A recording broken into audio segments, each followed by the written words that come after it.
Amasikankunde uri umyishingiro w'ishaja rya Rwampara abanze no kugeraho ruterana rw'abanyamakuru okushobora hanshonga ya sente za rundi no kunduzi rwa rugya Kinoni Health Center ya kana aho abantu abamwe babiri bagira ngo tubara kumanya kuzakoresibwe esente nicyo twinira representative wa Millennium Sacco twakoze fundraising esente zo nizarigiramo zaza ahasako ejo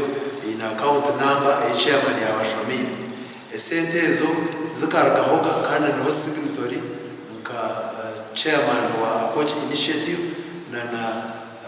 William Kaguma on behalf of the Rotary Club ya Kororo signatory.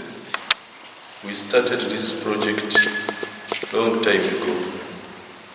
when we brought a health camp at Rwemienje Church of Uganda. It took us 3 days. It was funded by ourselves.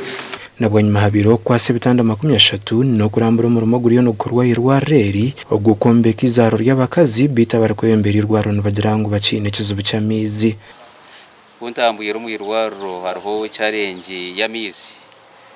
ahabo kuba ubuyonjo bugumere okusimura irwaro urufata hamiza hamutwe umbegerikani abakoze ndabaraha kandi ushanga batakora umumugo akibintu gukorwa